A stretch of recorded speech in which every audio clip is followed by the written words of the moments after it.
I never thought I'd see the day when my own blood would turn into a battlefield right in my living room.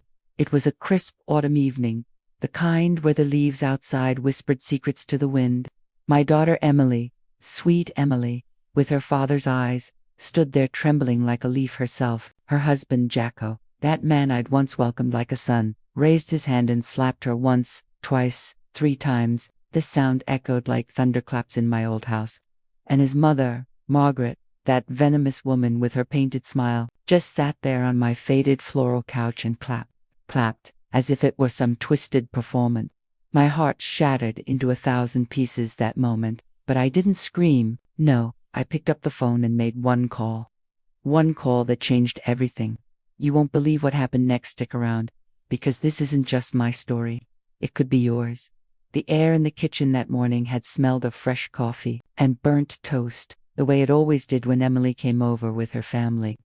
At 68, my days blurred into a rhythm of small comforts, folding laundry still warm from the dryer, the soft crease of Emily's old baby blankets I'd kept all these years, tending to my garden out back, where the roses I'd planted for her wedding now bloomed defiantly against the frost, wiping down the countertops that bore the faint scars of 1,000 family meals. I'd rise early, my joints aching from years of hard work, and shuffle across the cold hardwood floors in my worn slippers. The house was quiet now, too quiet, since my husband passed 5 years ago. But I filled it with love, or what I thought was love, baking apple pies from scratch, the cinnamon scent wafting through the rooms, hoping it would draw them back.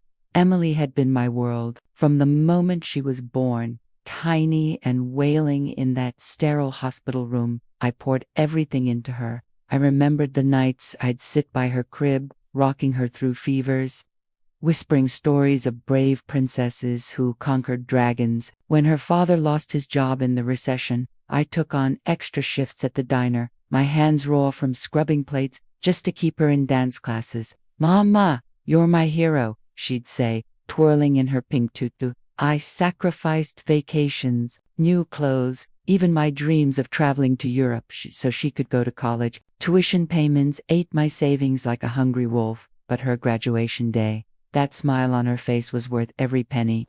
And when she met Jack, I opened my home to him too, co-signed their first apartment loan, lent money for his business ventures that never panned out. His mother Margaret tagged along, always with that judgmental glare, but I smiled through it. Family, I told myself. Family sticks together. But cracks appeared slowly, like frost on a window pane. Jack started with little jabs. "This house is falling apart, Mom," he'd say, eyeing my cherished antiques as if they were trash. "Emily, my Emily," began echoing him. "We need more space for the kids," she'd complain, forgetting I'd babysat those grandchildren every weekend, changing diapers and singing lullabies while they went out. Margaret was the poison ivy in the garden, wrapping around everything. "You're too old to handle this alone," she'd sneer over tea, her voice dripping false concern, as if my independence was a burden. They'd borrow money, thousands, for vacations. I never saw promising repayment. Tomorrow, Mom, tomorrow never came. I felt the loneliness creep in, like shadows lengthening at dusk. The phone calls grew shorter, visits rarer. I'd stare at the empty chair across the table, the one where Emily used to sit, sharing laughs. My heart ached, a deep, throbbing pain, but I clung to hope. Sacrifice, I thought. That's what mothers do. Then came that fateful evening. We'd gathered for what was supposed to be a family dinner. The table was set with my best china, the kind with delicate blue flowers, a wedding gift from long ago. Tension simmered like a pot about to boil over. "Emily mentioned wanting to sell my house for your own good, Mom. You could move in with us." Jack's face twisted. "She's stubborn. That's the problem." Words escalated. Emily pushed back, defending me for once, and that's when it happened. Slap. The first one stung the air. Emily gasped, her cheek reddening. Slap. The second made her stagger. Slap. The third drew blood from her lip. Time froze. Margaret, lounging like a queen on my couch, clapped slowly, her rings glinting under the lamp.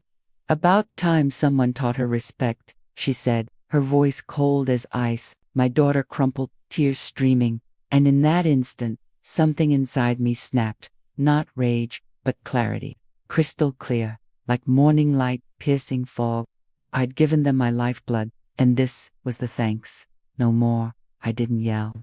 I didn't cry while they argued. I slipped into the hallway, my hands steady despite the tremor in my soul. I dialed the number I'd memorized years ago, the domestic violence hotline, connected straight to the police. My daughter needs help, I whispered, voice firm. Her husband just assaulted her. Send someone now. The operator's calm questions grounded me as sirens wailed in the distance. Empowerment surged through me, warm and unyielding, like reclaiming a lost key to my own door. They panicked when the officers arrived.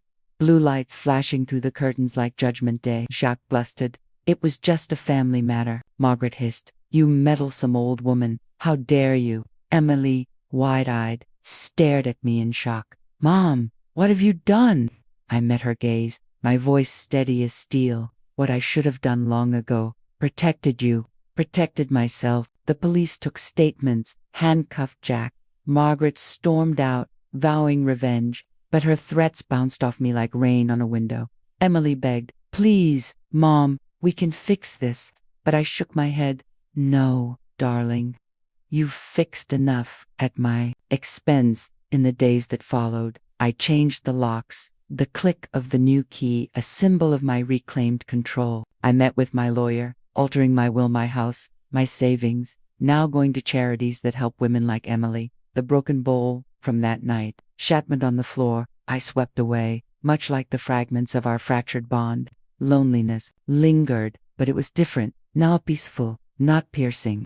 I sat in my garden as the sun rose, painting the sky in pinks and golds, the roses blooming brighter without the weeds. Waves of calm washed over me, like ocean tides erasing footprints in the sand. Looking back, I see the truth. Love without boundaries is a chain. I gave everything, only to be slapped in the face, literally, through my daughter.